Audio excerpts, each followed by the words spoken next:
we'll start. I mean, quite frankly, if you're here, you know who these guys are. So let's skip the 30-second bio because you guys know it, or you better. So let's get right into it, and we'll start with Kyle and work around to MP, then Simon. If you can just talk a little bit about how you became an author. Yeah, I mean, a little bit of an unusual path for me, probably. I worked for a bank and I was a really serious rock climber. And those are kind of the two things I did, but I wanted to do something creative. And I thought through a bunch of things, like woodworking and some other stuff. And it was my wife that suggested I write a book because I really liked reading. And I'd never really studied writing or anything, and it seemed like a dumb idea, but then I thought, yeah, it might be a really fun project, and it's just really a creative thing. It doesn't have to go anywhere. So I bought all the books like how to write a novel for dummies, and I read all those and embarked on writing my first book, Rising Phoenix. And much to my surprise, it got published, which was really never kind of the intent and became a national bestseller. So my agent signed me to a two-book deal, which was weird because I'd never really contemplated writing a second book, which was torture. But after the second one, it got easier and many books followed. What about you, Mike? MB, sorry. Yeah. I just Yeah, blew your cover. That's my bad. It's not even a minute in and I blew it. Go ahead. no worries. Well, let's see. I was a big reader as a kid, and it kind of fired my imagination, particularly around military fiction and the sea. And I went into the Navy largely because of the books I'd read and TV shows I watched and stuff. And so then once I was in the Navy with downtime on ships, I tried my hand at writing just for something to pass the time, and because I always sort of just admired the product.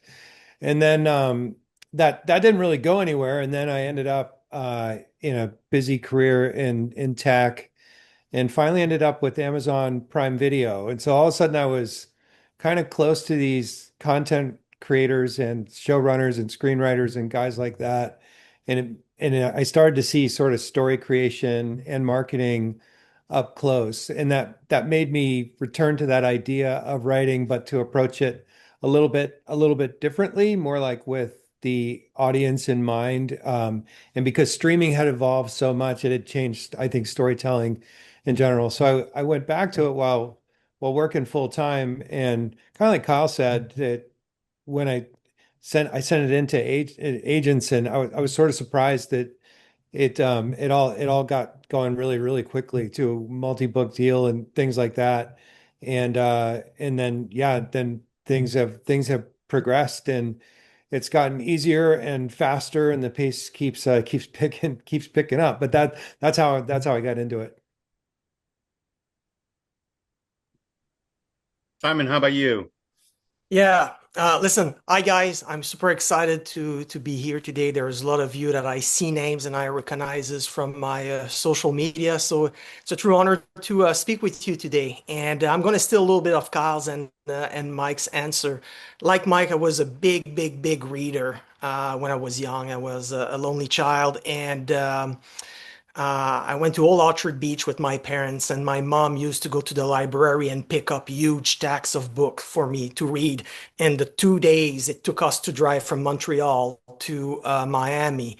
Sorry, to Old Orchard Beach, and then to Miami later on. So it was a lot of fun, and it kind of gave me a vibe about what it is to write a book. And as for Kyle, well, I think my path to becoming a writer wasn't exactly traditional because I spent most of my life serving either in the military as an infantry officer with the Canadian Forces or with the RCMP. And for my American friends, the RCMP is like the Royal Canadian Mounted Police. It's like the FBI, DEA, ATF, Secret Service, all rolled into one big organization. And honestly, writing wasn't part of the plan. I mean, I was specialized in advanced reconnaissance and the Army and counterterrorism operation and the RCMP. So writing wasn't there, I guess, until it was. It took me about 7 years to write my first novel, The Thin Black Line. And for me, those 7 years went by super fast. And it all started when I went to Thriller Fest in New York in 2013. And I joined something called Pitch Fest. Maybe some of you did that. And I pitched to an agent called Eric Myers. And, you know, within 24 hours, he sent me an offer to represent me. And I still remember what he told me. He said, Simon, you're not the best writer, but because of your story, because of what you do for a living, I can sell you.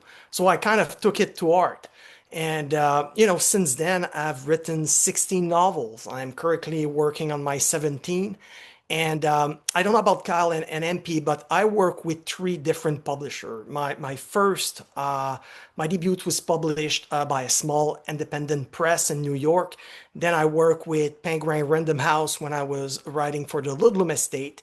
And since 2019, Thomas and Mercer, which is a beautiful imprint of Amazon Publishing, has been my home. I've been with my editor, Liz Person, since then, and I've become friends with her and with Gracie Dole, who's the associate publisher there. I mean, I really have an incredible team there. So I guess this is how I started. It took me 7 years to write my first book, and I worked my way up to where I am right now. And like anything else, being successful in publishing is not easy. It takes a lot of hard work and a lot of patience. Terrific. Thank you all for those in-depth answers. In working with Kyle in his last book, Fade In, we did some Q&A with authors, and one of the things he talked about is his current experience was a bit unexpected in that he'd just come from working with Simon and Schuster, and now he's working with a different house, and the different house provided authors equity, provided him a lot more input, a lot more control, but that also involved more responsibility, and therefore it was new to him. It was unexpected. Is there, and I'm not trying to steal your answer here, Kyle, but for all three of you, is there something that you found in the publishing industry that you didn't expect? And if we can go around the corner, just like we did last time, Kyle, MP, and then Simon, that'd be great.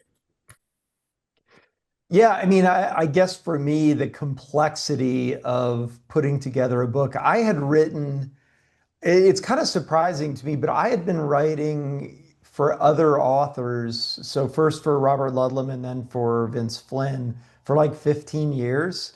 And I had gotten really comfortable with not knowing that much about it.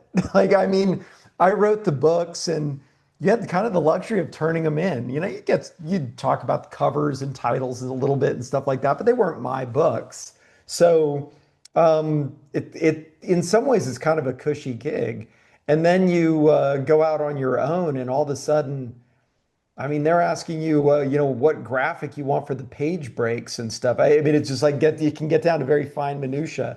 And I really think, and they listen to you. I was used to being humored too. I'd say, oh, I love this cover. And they'd all like, oh, yeah, okay, well, we're not using it. So I think I was a little taken aback by how much effort authors put in now, not only to social media and keeping up with all those kinds of things, but also in promotion and all the minutia that goes into, print runs and all these things that I didn't have to pay attention to. So my hat is off to you. It's much harder than I remember. How about you, Mike? I guess so. If the question is what about the publishing industry, surprised me. At first, I was surprised that how slow it seemed. So you sign a book deal, the book is done, etc. And from that time forward, I mean, it's nearly a year until the title is actually in print. And there's activities in between around copy edits and a bunch of other stuff. But it really does take a while. But then the paradox is that that's how I felt when I first started. I still feel that way, but now I'm used to the gestation of the time between when you write a book and when it comes out. What I'm surprised at now is the pace. And so when you get a deal, as all three of us have, with an estate, in my case, the Clancy estate, they have a certain expectation around how often Clancy books come out in a year. And I remember when my editor called and said, "Hey, I want you to do this, but before you say yes, realize it's a book every 7 months." So I went from my own books where it felt like, man, this takes a while to joining this estate process, and it was just like really super quick all of a sudden. So that the relentless kind of that relentless pace to produce another book, that has been kind of surprising to me. Yeah, I think I'm just going to continue a little bit before answering that question on Mike was saying, because when I was working with Thomas and Mercer, at the beginning, they had only spaces for me to write one book a year. And for me, 12 months, when you write full time, it's kind of maybe not enough writing, too much procrastination when you're so much time to write a book. And that's how I started writing for the Ludlum Estate. I called Tom Colgan, with whom I've become friend over the years, and we always wanted to do a project together, and said, you know what, just something landed on my lap. I think you're the perfect guy. I know how much you like Ludlum. Would you like to write a book in the Jason Bourne universe? It's going to be your own series called Blackbriar. And I said, yeah, you know what? I'd love that. So at that time, I was writing 2 books a year. And then Thomas and Mercer said, we might be able to pick up the pace on your book a little bit. So I went from one book a year and saying, oh my God, okay, I have nothing to do for 4 months, to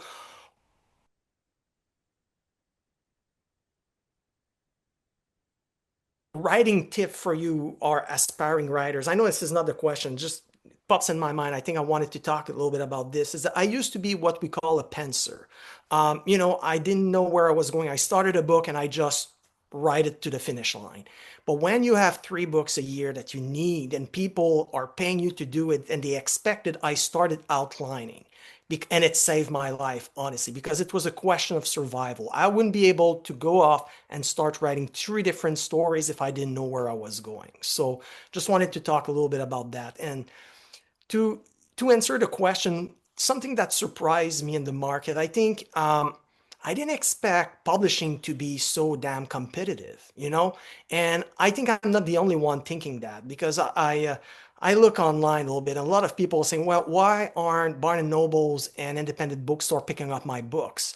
I don't know if you guys know, but there's over 2.5 million book published every year in the United States. So even when you're published with a big publisher, it doesn't guarantee that you're going to get 10 copies of your book in a bookstore. It's not only for people that are part of small independent publisher or they self-publish. It's hard for everybody. And this is really something that surprised me. And now, what I'm going to say might not please everyone, but I think that the barrier to entry in our industry is at its lowest right now. There's AI, and it's so easy to self-publish as well. And I'm not saying all the books self-published are not good, because some of them are excellent and they do a lot better than mine. What I'm trying to say is that it's easy now to write something, boop, boop, boop, and a day later you get it published. And that's why the market is so cramped. So this is really something that, took me by surprise. And having said that, uh, on a good way, something that also surprised me is how quick you realize that you're not really alone in this. Because when you write, you often think it's you, the writer, and the computer.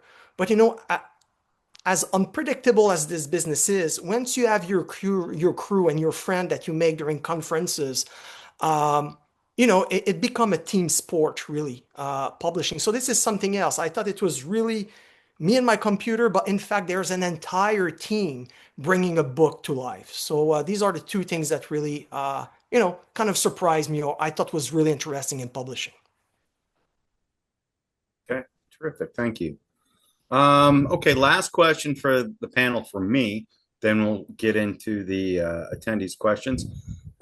If you could give advice to your younger self at any point in your younger years about being an author, when would it be and what would it be? Once again, Kyle, Mike, then Simon, if we could please. It's kind of hard to say because publishing has changed so much. So if I had to go back, and I don't know that any of the advice I'd give myself would be that relevant. Possibly think about writing longer series. Those are really popular, but ironically, I always struggled with writing series, which is really funny since I wrote 9 Mitch Rapp books. But that might be a piece of advice I gave myself. I don't, I haven't really thought that much about that hard, truth be told. I'm very focused on the books and the concepts for the books. And to me, that's what I do. I produce the best book I can, and then I just throw it out into the world, and hopefully other people like it. So it's not a very good answer, but that's all I got. So young Kyle shit out of luck from older Kyle. Is that what you're telling Yeah, us? pretty No, pretty no much. advice I'd for you, say my friend. just go for it like you did the first time. What about you, Mike? I guess I have to split it between young Mike and older Mike because young Mike, before you're published, I would say things like, "Oh, have faith, keep trying, keep trying to improve." So a cycle of continuous improvement where you're looking at books on the market that have been successful and really analyzing those and peeling them back and saying, "Okay, what am I doing here that I think is great, but the market might not." And you can see those signals from other books that are out there. So that's what I would say, sort of pre-publication. Post-publication, I think it's the advice I would have given myself is like you can't think about you're gonna come out with your first book and you're excited and this feels like a big deal to you and you're with a big publisher and all this stuff and then that's going to be like it. No, it's a lot more like it's the first step in a lot of them to build a career. So you have to be ready to just keep them coming. Something I learned in Prime Video and I'm relearning now is that content by its very nature is highly perishable. So we all want to think, we're Hemingway and we're writing books that are going to endure 100 years, and certainly hope that's true. But the reality is that you kind of do have to keep up this pace of a book a year is sort of the bare minimum. You almost need to do more than that and really kind of grow this library. That's something I didn't necessarily expect coming in, but I would have given myself that advice that, hey, get ready to work that hard. Um, So I think for me, there will be two words, I think. First one is patience. The second one is adaptability. And I'm going to tell you why a little bit. For me, coming from an infantry officer to then a police officer, I came from a very high-speed environment. And publishing takes time and a lot of it. I mean, it moves us at its own pace. And the waiting can drive you nuts, especially if you have the type of background that I have. You're gonna wait for agent responses. You're gonna wait for your editor feedback. You're gonna wait, as Mike explained earlier today, for your release date a year down the road. But you know what? Good things take time. And I think it's the same thing that's happening in our industry. So you just need to be patient. That's number two. Adaptability is that beyond patience, I think adaptability is probably the most important skill for an author because it's great to have a vision for your story, but you also need to recognize that you might have to adjust. Sometimes it might simply mean to rewrite, a subplot, um, changing your pacing, or even thinking what kind of story you're telling. Because some authors, and I'll tell you a small story after that, but some writers hold on so tightly to their idea that they actually miss the opportunity to get published because they don't want to move away from the story that they have in their mind and they put so many hours down the paper. And I think the key to success in publishing, or at least one of them, is to evolve while keeping your voice intact and to find a balance between staying true to who you are as an artist, but also understanding what the market needs. And that little story is when I first started writing, I'm French Canadian. This is why I have a huge accent. So hopefully you guys were able to hear me okay. But I had a Canadian protagonist, and my agent loved it. He said, "Oh my God, we don't have a lot of this. We're going to try to sell that. It's going to be big, Simon. Here's a seven-digit deal. Everything's going to go well."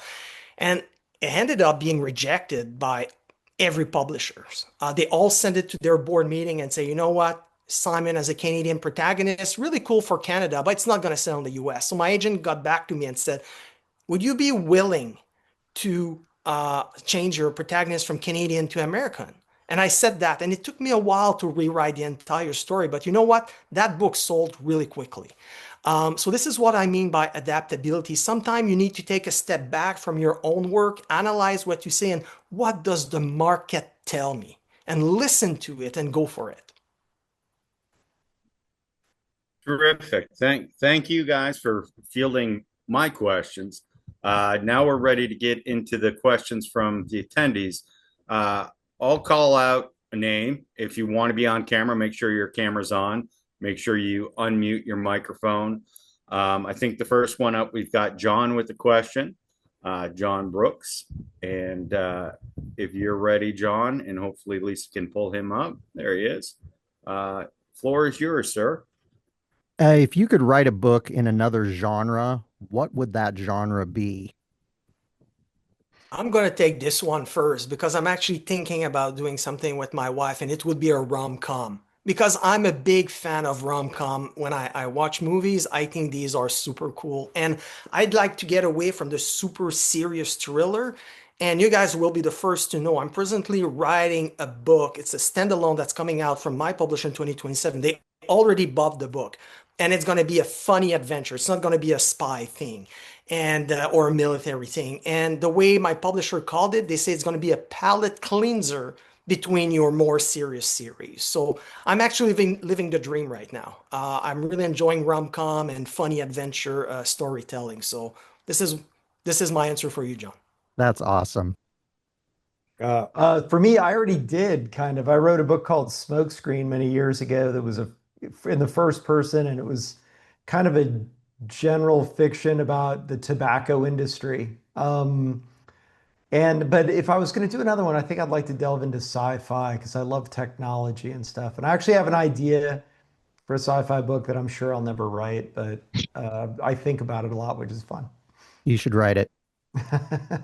Maybe.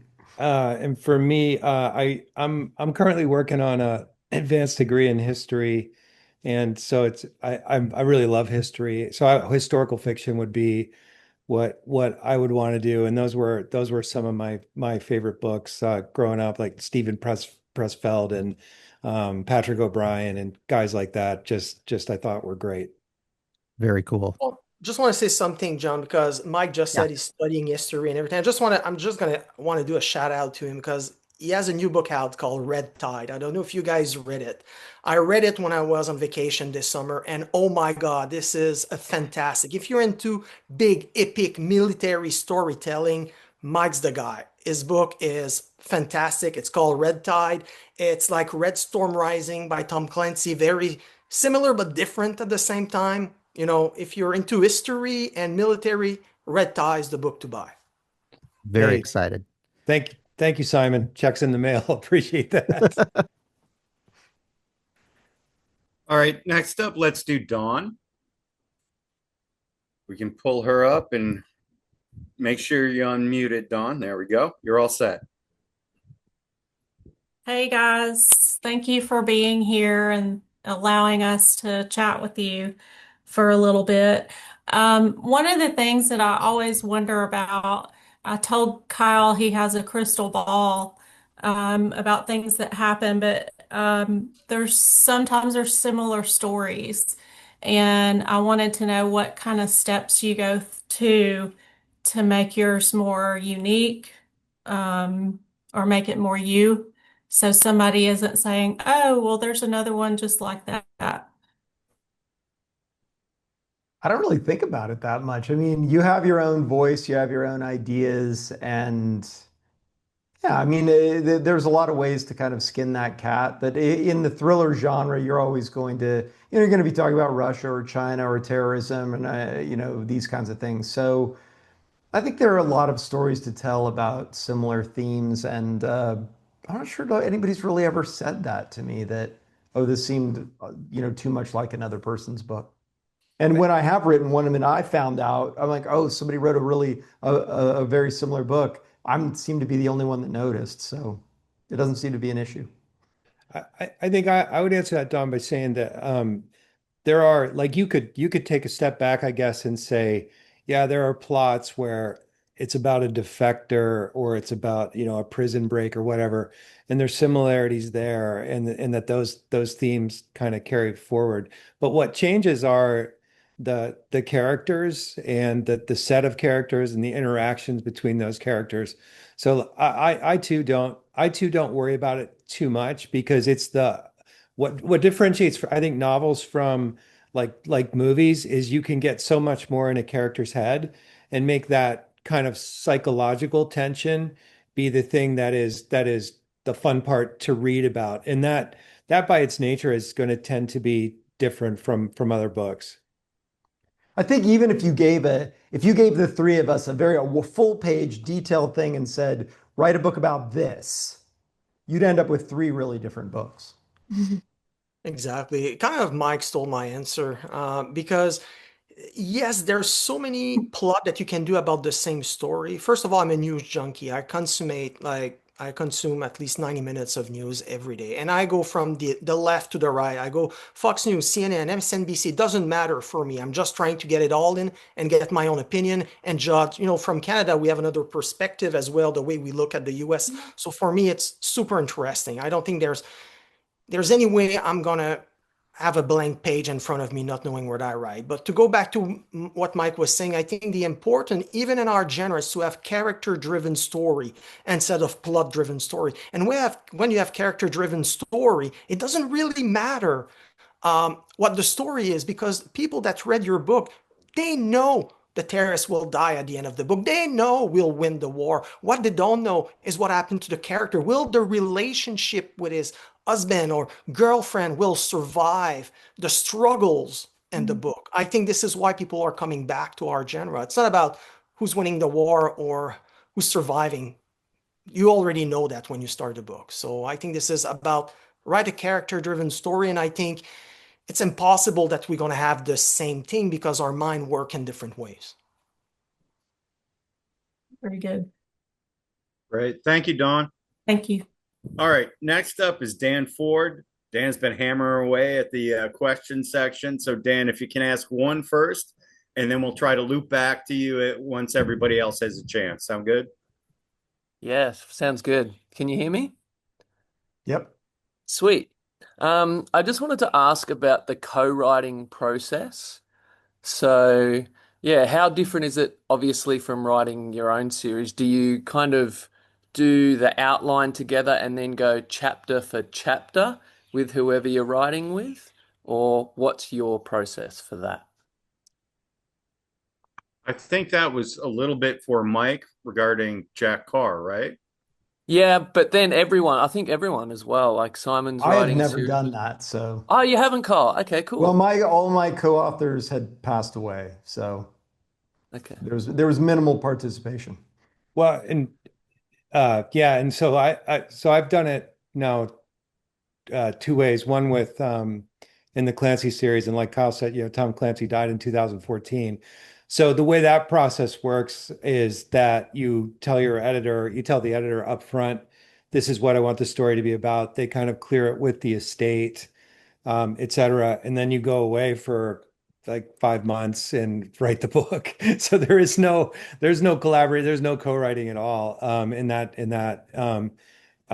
If you were asking, I saw in the chat you were asking about Dan, you were asking about Jack Carr. In that case, there was a lot more active participation, not so much chapter by chapter, but more like at the well, I guess there was later, but more like at the outline level, like, hey, what themes do we really want to get across here? Can we agree on these characters and things like that? So a lot more at the outline side. I personally think it would be hard to be like really prescriptive with somebody else, like, hey, go write this chapter and make like because you sort of need your own creative space and process. So I like to collaborate at that early kind of whiteboard stage, then go off and then later look at the feedback and fine tune. And that's how it worked between me and Jack Carr. Cool. Very similar for me, for Clancy, for my Ludlum. When Tom and I spoke, he said, I'm going to give you one sentence and I want you to go run for it. He said, what if a Treadstone agent was killed in Prague and nobody knew he was there? This is the only thing he gave me. And then he said, show me what you've done. The only thing that I did prior to this was to write an outline because, as Mike said, it needed to be approved by the Ludlum estate. That's it. And once they gave us the green light, then Tom didn't see the book until it was due, like the day it was due. Usually, I submit the book well in advance of when it's due, at least 10 minutes, right? At least 10 minutes. So 23:50 is when I'm going to send it. Um, and when I'm co-writing a book right now, well, no, actually, I'm co-writing the second in a series. I co-wrote one with Ryan Stack. So maybe this is what you were talking about. It's actually coming out on December 1st. This was a very different process for me. I wrote it an outline and a very detailed outline of what I had in mind after discussing it with Ryan, and then I sent it to him, and I trusted him. I said, "Okay, do your thing, and then I'm gonna get it back, and then I'm gonna edit it completely." To bring my voice while keeping his voice. And the very good news is that when I sent it to our editor, and it was great, we sold this to Thomas and Mercer on a preempt on a two-book deal based on a one-page synopsis. And they loved it. And they love Ryan, they love me. I've been with them for 6, 7 years now. So they knew we would be able to bring a good quality book to them. And the good news is that when my editor read it, she said, I couldn't tell if it was you, Ryan, who wrote the book because there's a lot of you two in it. So we knew we did a good job. So somebody that's going to read The Second Son, it's a third voice. It's not mine and it's not Ryan. So we collaborated very, very well. And none of us brought any ego in this. It's a 50-50 partnership on that. Beautiful. Thank you. All right. Next up is Sherry, if you're ready.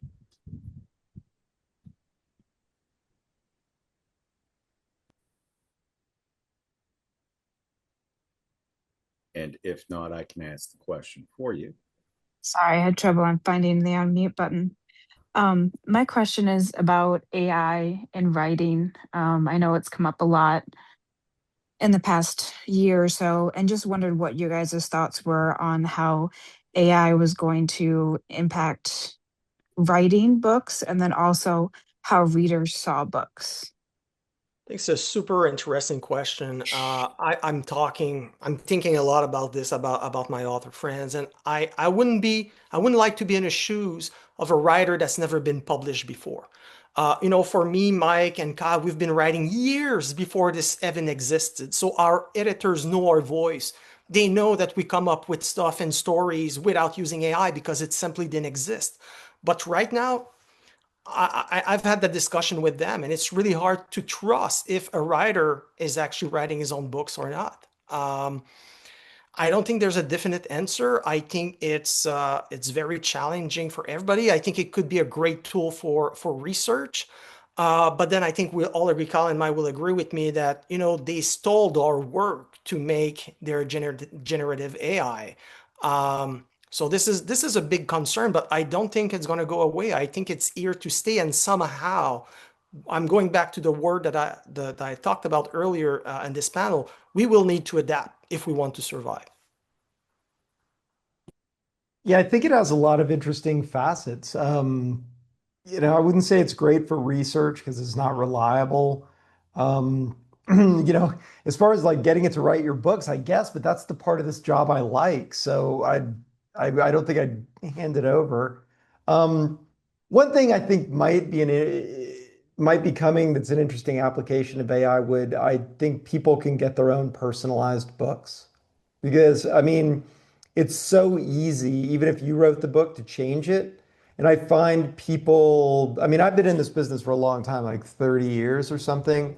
The people have become a little bit less tolerant of other views that don't agree with their own.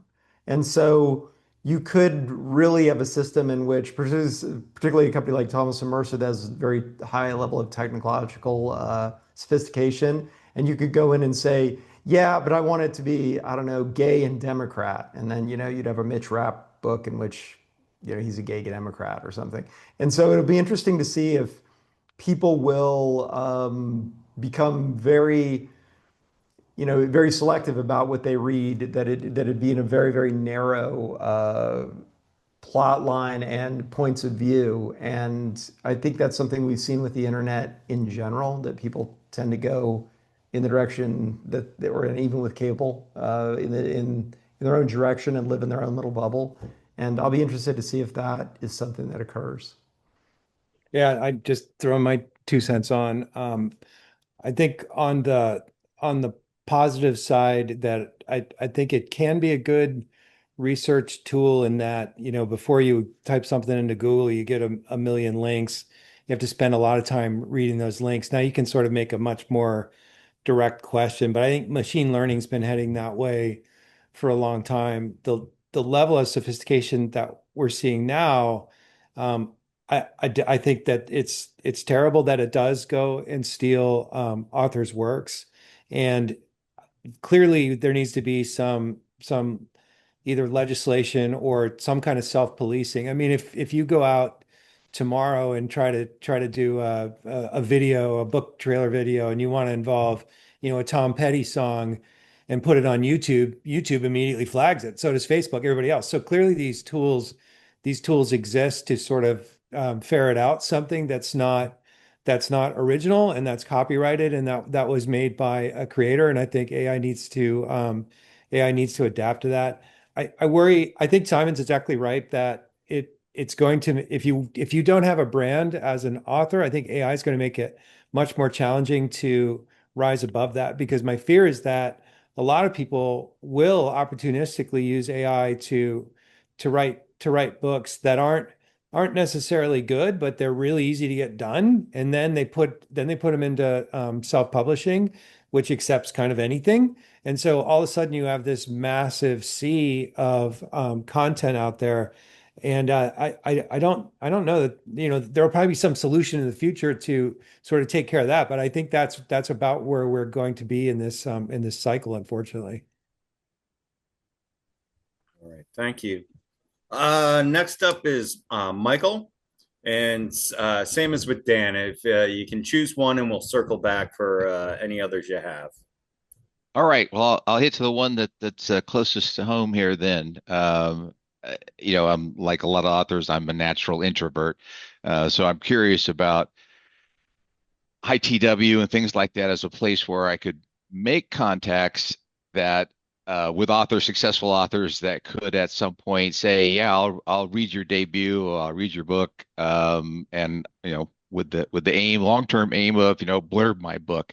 It related to that, of course, is that as valuable as I think it is to have a well-known author blurb your book? I'll take that answer. No, it's not. It's really good for our ego. All right. Yes. It's really good for our ego to have a well-known author, but it doesn't move the needle Uh, whatsoever. You might get in a 50 sales, unless it's a big, big one. But listen, I have close friend of mine that were blurred by James Patterson and Stephen King. mm, And I'm looking at the ranking to see, is that going to move the needle? We're talking a few years back. It doesn't. Yeah, they're going to sell 5 or 10 books the next day, but it doesn't matter. It's just good for our egos. The one that you really want, though, if you can get a good review from Publishers Marketplace, Library Journal, mm, or even Kirkus, that's good because libraries read those because they know that there's about maybe Kyle and Mike can correct me, but there's about 25 or 30 of us that are successful in the military spy thriller genre. That's mm. it. We all know each other. We're good friends. Of course, we're going to blurbs our books. I mean, and Yeah. I'm not lying when I blurb. I Yes. love them, but it doesn't move the needle. If I get a good review on Library Journal or Kirkus, libraries across Canada and the United States will buy my book because they trust those trade reviews much more than the blurb. Ah. So for me, if you want to concentrate on something, it's write the best book that you can. Mhm. And if you go to Thriller Fest, it's cool to mingle with the other author. You might get good friends out of this, but you really want to talk to the agent and the editors and show up year after year after year. This is how I got my deal Mm. with Ludlum, and maybe that's how Kyle and Mike got their deal with the estates as well. I don't know, but this is what you want to do. You want to concentrate on the agent and the editors, because a blurb on itself is not going to Okay. sell you a ton of Thank you. books. You actually answered my other question, which is about what kind of camaraderie you have. It seems like a brotherhood of thriller authors. Right. Well, I think, what well, go ahead. oh, so I was just gonna say, like one thing that surprised me, that earlier question about what surprised you about the publishing industry, I would say that the camaraderie among other authors is great. I did not expect that. And when you mentioned going to things like Thriller Fest, BoucherCon, et cetera, that's where I met Simon for the first. Kyle and I have never met face to face, in person, unfortunately.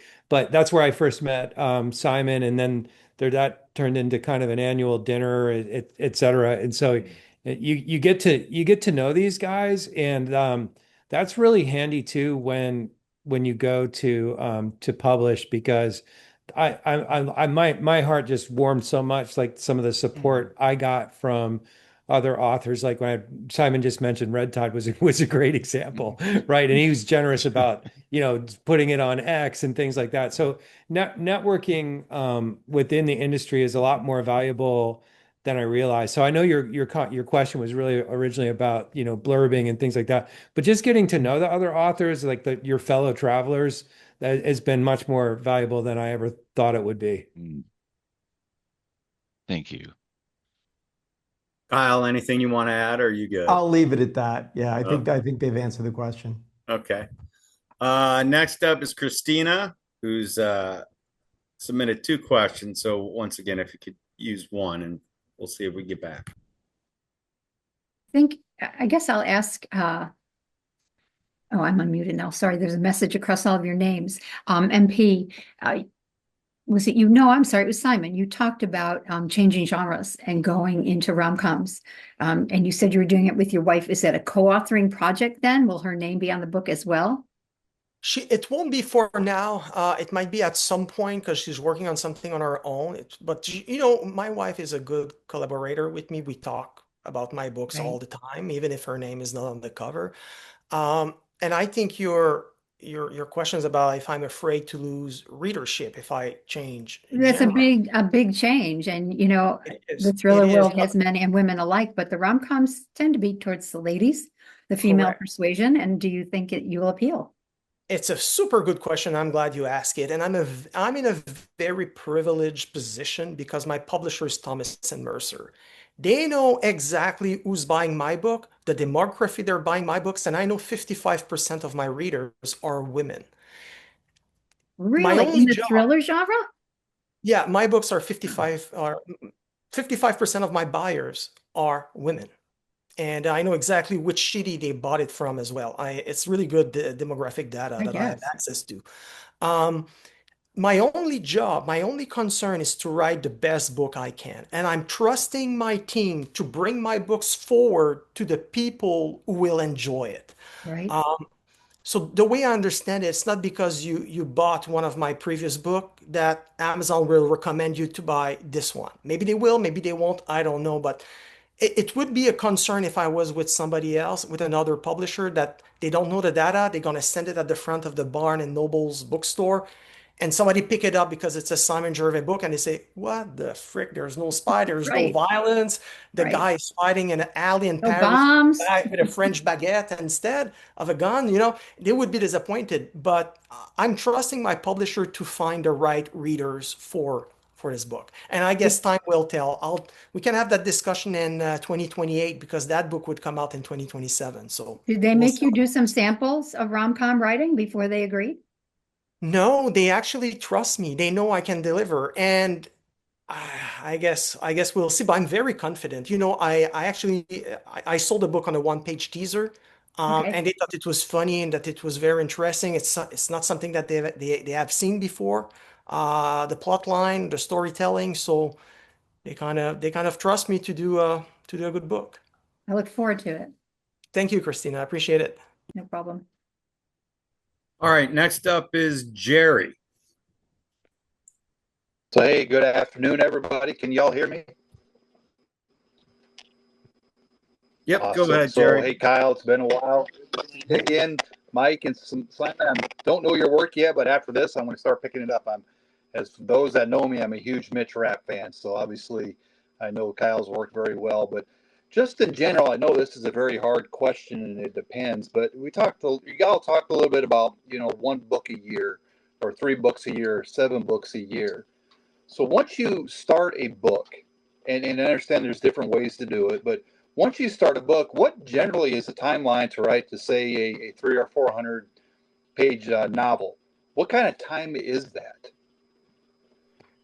It's a year for me.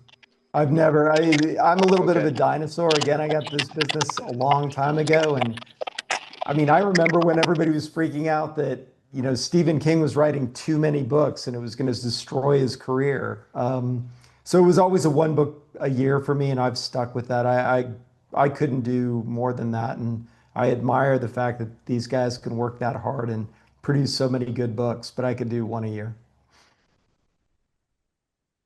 Um, I for me the I would say I don't think I could do it faster than about five months.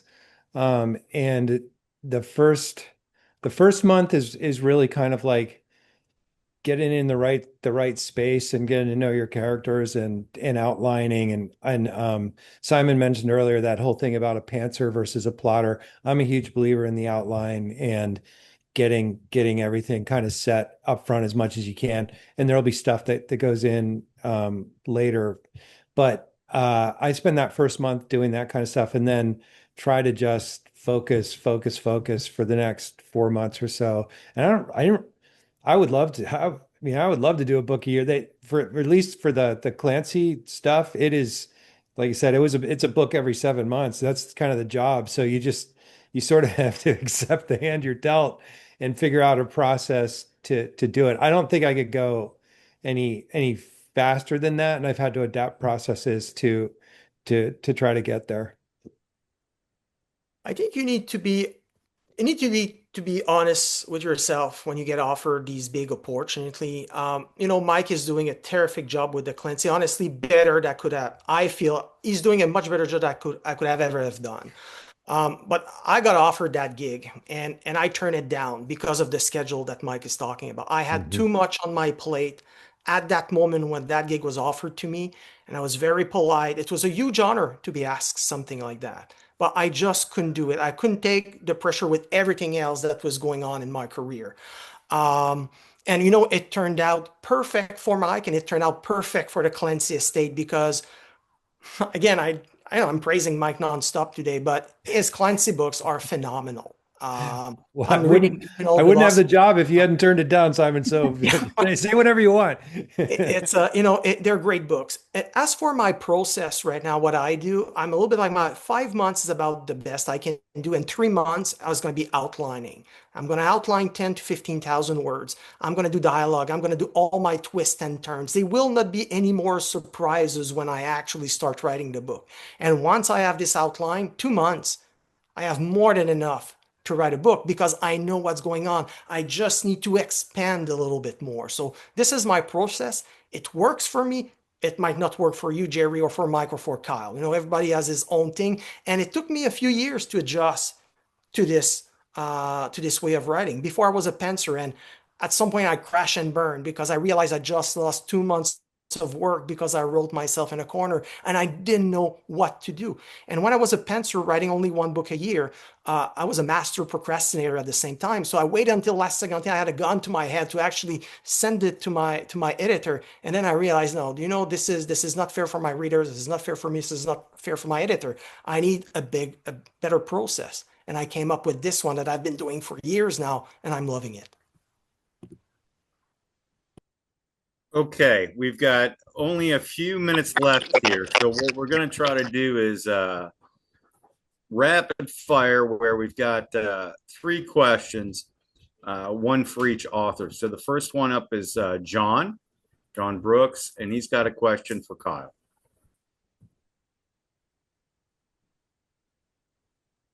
Kyle, your dad was the basis of the character Dan Murray in the Tom Clancy novels. Did they ever approach you about writing a Jack Ryan novel? No, never. I wouldn't be able to do it. It's the military thriller is just not something I think I would I would be good at. And 7 months, forget it. All right. Thanks, John. Yep. All right, let's try Dan next, and he's got a question for Simon. Yeah, Simon, loving the Elias Network series. You hinted recently about possibly a screen adaptation. Is that correct? Yeah, I cannot talk too much about this, but I'm working. I'm an EP on it right now. We have a lot of pieces moving. Um, but if you think publishing is tight and difficult to get into, Hollywood is extremely difficult. Like make it time 10. But I have a great team. Again, it's all about the people that work with you. We have a great star, great producer, great showrunner, and over the last 6 months, they've become friends. So we're pushing forward. There's some momentum right now, but momentum is very much different than a green light, and we haven't get a green light just yet. Cool. Thank you. Thanks, Dan. Last one, Christina has a question for MP. So the co-writing thing you tried to explain earlier, and you did a great job, except I still don't understand if you don't alternate chapters. How do two diverse people, because I don't care if you're best friends, twin brothers, whatever it is, you're going to have a different take on whatever story you're writing in that chapter. How do you come together and form something that I think Simon said earlier in his book, you couldn't tell the difference between which writer was writing what? How is that possible? I think that you have to break a novel seems like a great big expansive thing, but when you break it down into most of them are built on 3 acts, and then you can break those 3 acts down and kind of into further elements. And so I think in the chat, I guess you were asking about the Jack Carr part of it. Right. He and I actually knew each other fairly well, and uh, we're both naval officers. We had a similar outlook on a number of things when it came to this book coming up around theme, et cetera. So we spent so much time on the outline, and that was where the actual conversations, the most active conversations were happening. And then it was like, okay, I'll get going on this first 5 to 10 chapters of this part of part one. Then we have the character going through, buds, the training to become a SEAL. Well, I'm not a SEAL, Jack is, and so he's going to know that part better. So I might even just give him an outline of like, here's where I think the character needs to go from A to B, but why don't you write that? And then it was sort of like I could almost call it more like co-editing because Right. you're a lot of times just saying, okay, I want this voice sounds a little off. Let's change that, regardless of which guy wrote it at that point. So hopefully that helps. But it's really, I think we trusted each other to write stuff and make it fit well. It was really getting the story nailed in the outline form that took the most collaboration. But what about the fact that I would assume, have different writing styles? Like that, I think would be the challenge in my mind. I don't think that was so much the issue. Again, I think in editing you kind of sand some of that stuff down. But I didn't I we he approached me to do this book. He's the much more successful author than me, and he approached me to do this book. And there were things that he liked about my writing where he wanted me to, Makes sense. hey, I like how you dive into character, or whatever. So why don't you do that part? And then he's kind of got a lot of the SEAL stuff and the violence and those kinds of things. So we tried to bring relative strengths to the project and worked hard in the editing process to make all that fit. So no ego crushing was done in production of that book. No, no. Your ego's crushed as soon as you enter this world, right? Because Right? True. That's true. every person out there has a megaphone, and you get lots of feedback. So yeah, the ego is not a big part of it anymore. Thank you for that answer. All right, everybody. That just about does it. Let's do one final thing. Let's go Simon first. He's got a hard out in 10 minutes. Then Mike, then Kyle. If you can just talk about if people want to pick up and what's up next for you, please.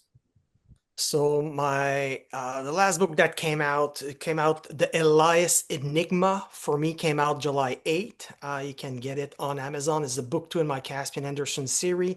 We've sold over 30,000 copies in the first 2 months. There's already over 2,500 reviews.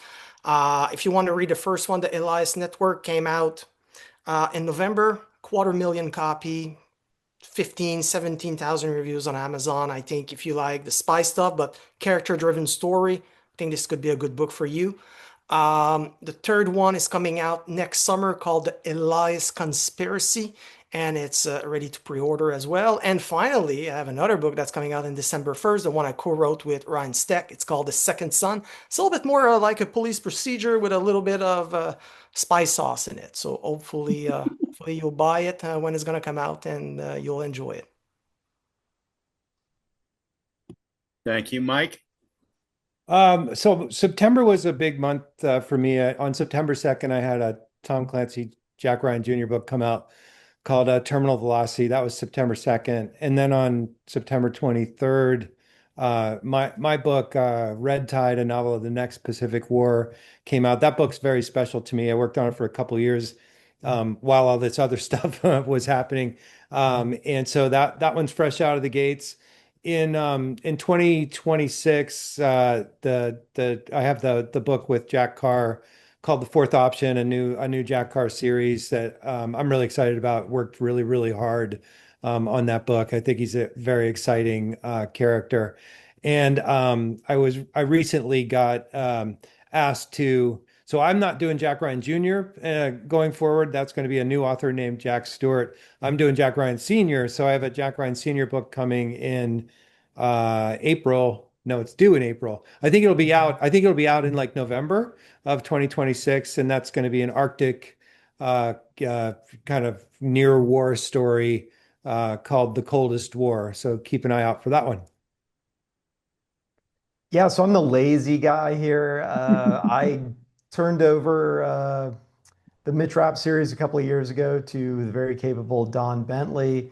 And I just recently had a book, Fade In, released. And this is kind of me revisiting a character that I had originally created 20 years ago, and I kind of never get out of my head. And I am in the process of writing the next one, but when I'll be done, I'm not quite sure. So I wish I could tell you like these guys. Like I've done this amazing year of all these different books and everything, but the wheels in my mind turn slowly, I think. All right. Thank you very much to Kyle, Mike, and Simon. As they just told you, go out and buy their books, please. And thank you for everybody attending. This will be available. We'll have access to the recording of this. So if you want to go back and watch any of it, you can at any point in any time. So thanks very much, folks. I had a great time. Thank you, James. Thanks for having us. Thanks, everybody. Take care. Bye now. Thank you. Bye bye.